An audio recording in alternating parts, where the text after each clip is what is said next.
Sekarang di video ini kita ingin mempelajari bagaimana cara mengaplikasikan chain rule atau aturan rantai untuk fungsi dengan dua buah variabel. Jadi ini di sini kita punya fungsi ya, kita punya w. W ini merupakan fungsi dari x dan y, di mana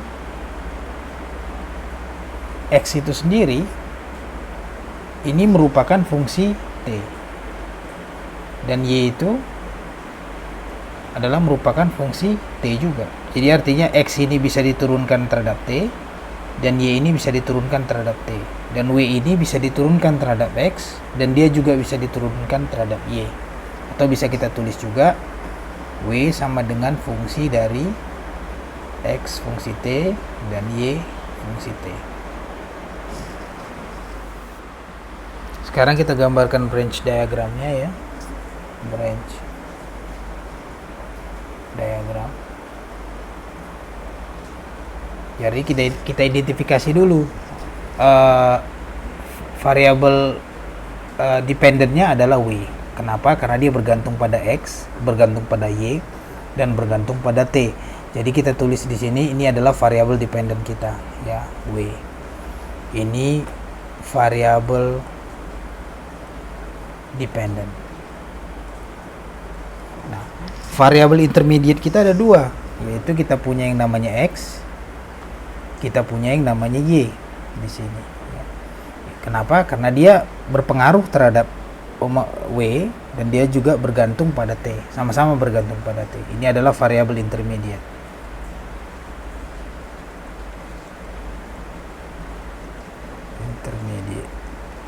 Oke. Dan variabel independen kita satu, yaitu variabel t di sini. Ini adalah variabel independen. Oke. Jadi kita punya variabel w di sini, variabel t di sini. Ini adalah variabel intermediate kita x, ini adalah variabel intermediate kita y. Nah, pada branch diagram ini yang pertama adalah kita tarik garis dari w ke x. Maksudnya apa ini? Ini maksudnya adalah pada waktu kita tarik dari w ke x, ini kita anggap y ini adalah konstan ya. Kita ingat pembahasan kita mengenai parsial, turunan parsial ya. Jadi waktu kita tarik ke sini, y ini kita anggap konstan. Jadi akibatnya apa? Kita punya turunan parsial di sini ya. Jadi w ini kita turunkan secara parsial terhadap x, di mana y kita anggap konstan. Jadi untuk pada kasus ini kita punya turunan parsial yang simbolnya adalah do ya, do w do x. Sekarang di mana? Sekarang kita tarik dari x ke t panahnya ya. Nah, ini maksudnya apa? Bahwa x ini bergantung pada t di sini. Nah, x bergantung pada t, dia tidak bergantung pada variabel lain. Maka ini bukan turunan parsial, tapi ini turunan biasa ya. Kenapa ya? Karena x hanya bergantung pada t. Beda dengan ini, w ini bergantung pada x dan pada y, makanya dia jadi turunan parsial. X hanya bergantung pada t, dia jadi turunan biasa. Kalau turunan biasa berarti dia dx dt. Bedakan ya, ini do w do x turunan parsial, dx dt ini adalah turunan biasa. Sekarang kita tarik garis dari w ke y. Ini artinya x-nya kita anggap konstan. Jadi ini adalah turunan parsial ya. Jadi ini adalah turunan parsial w terhadap y, di mana x kita anggap sebagai konstan ya, atau konstanta. Sekarang kita tarik garis dari y ke t ya, dari variabel intermediate yang ini ke variabel independen ini. Kita lihat dari sini bahwa y itu hanya fungsi t, dia tidak bergantung pada variabel lain lagi ya kan. Maka ini adalah turunan biasa. Ini adalah dy ber dt. Dia bukan turunan parsial seperti yang di sini. Nah, sekarang ini kita jumlahkan ya. Jadi bagaimana caranya? Jadi sekarang kita dapat chain rule untuk dua variabel. Chain rule untuk fungsi dengan dua variabel. Kita mau mencari turunan dari w ke t. Lihat, w ke t ini dia garis lurus di sini, dia tidak terpecah. Maka ini adalah turunan biasa ya. turunan biasa. Kenapa? Karena T ini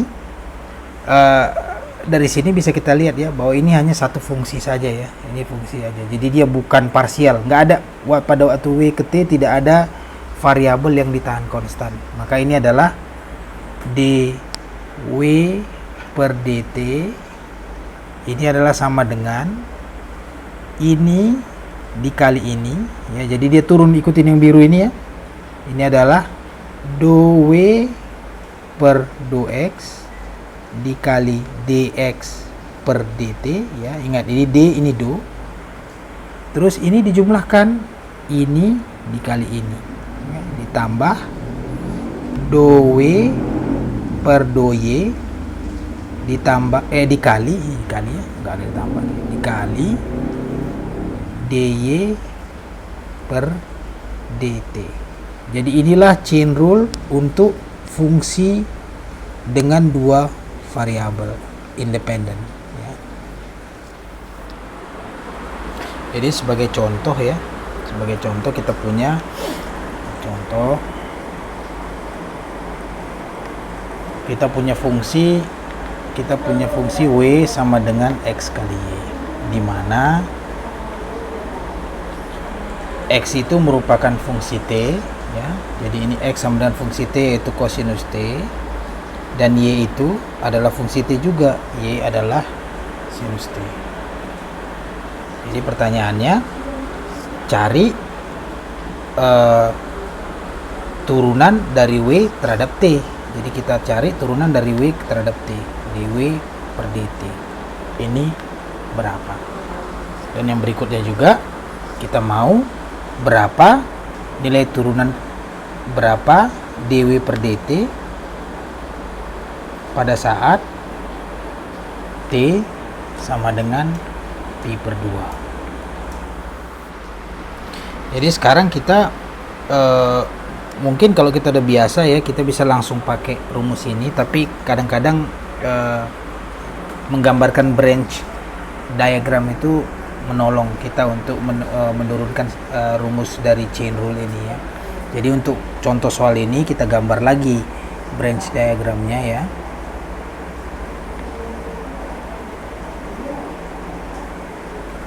Di mana kita punya ya, dependent variabelnya adalah w, dan independent variabel kita adalah t di sini, dan kita punya dua intermediate variabel yaitu x dan y. Oke, jadi kita gambarkan ini. Oke, dan berikutnya kita tarik garis ya. Jadi di sini kita lihat, jadi kita tarik garis yang biru ya, ini partial derivatif di mana y kita anggap konstan, maka ini adalah partial derivatif do w do x. Yang hijau yang ini adalah partial derivatif terhadap y di mana x kita anggap konstan, do w do y. Di sini karena dia hanya bergantung pada satu variabel, ini adalah turunan biasa dx dt, ini dy dt, dan ini kita jumlahkan. Jadi kita tahu ini adalah turunan biasa dw dt, ini adalah perkalian ini kali ini do w do x dx dt ditambah do w do y dy dt. Sekarang kita hitung satu-satu ya, kita masukkan semua satu-satu. Ini adalah sama dengan, ini adalah do per do x dari w. W itu adalah xy ya, x dikali y.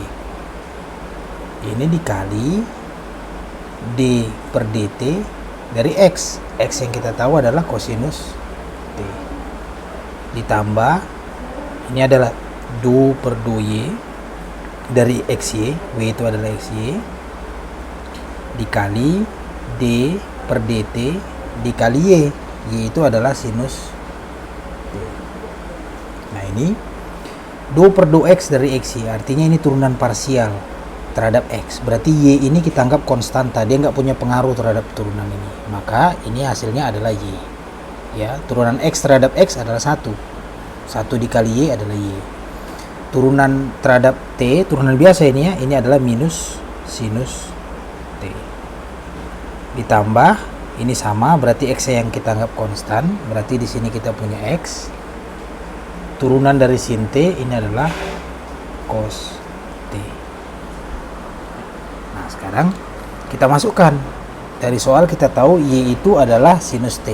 Maka ini adalah sinus T dikali minus sinus T ditambah cos T dikali cos T. Maka ini adalah sinus kuadrat T minus ditambah cos kuadrat T. Atau bisa kita tuliskan ini adalah cos kuadrat T dikurang sinus kuadrat T. Ini adalah identity ya. Ini adalah sama dengan kosinus 2T.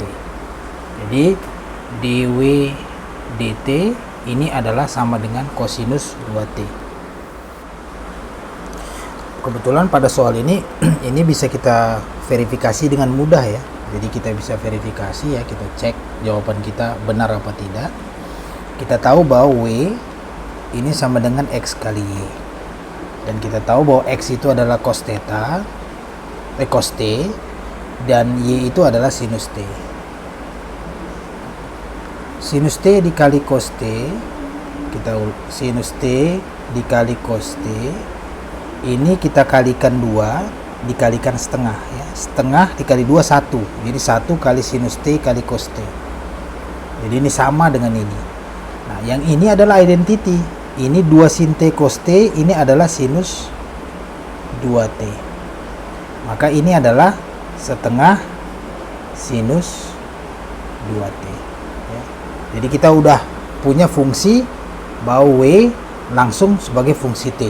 Di sini kita tidak punya intermediate variable lagi. Jadi di sini kita bisa langsung dw dibagi dt.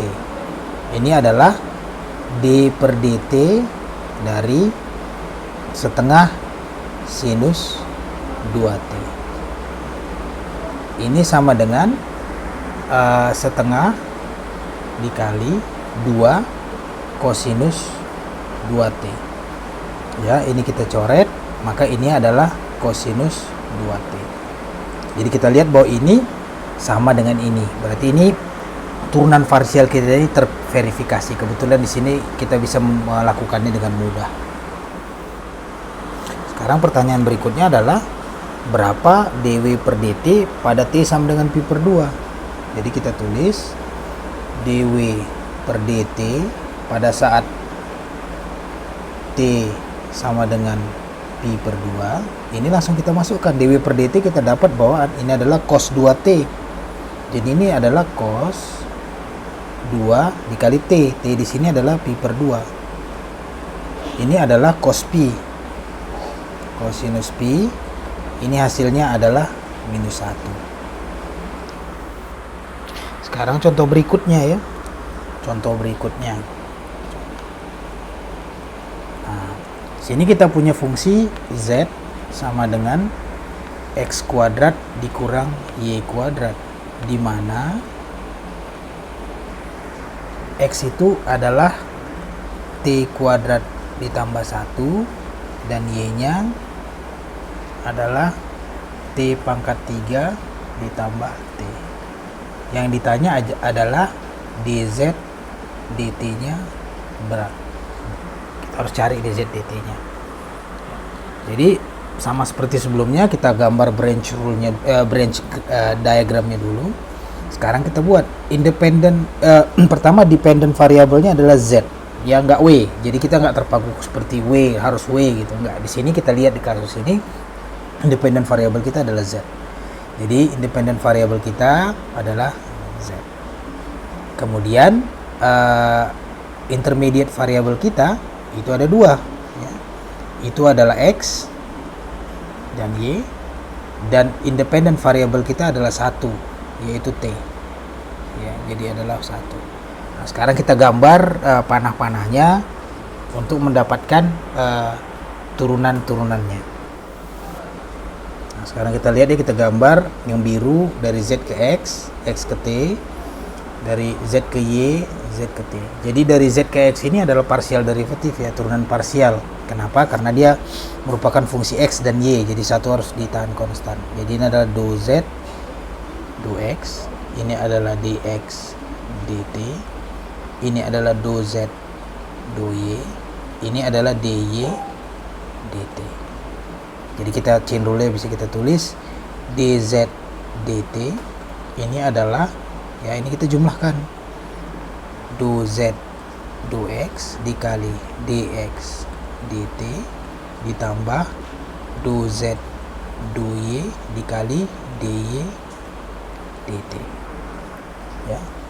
Nah, sekarang kita masukkan, ini adalah do per do X dari Z.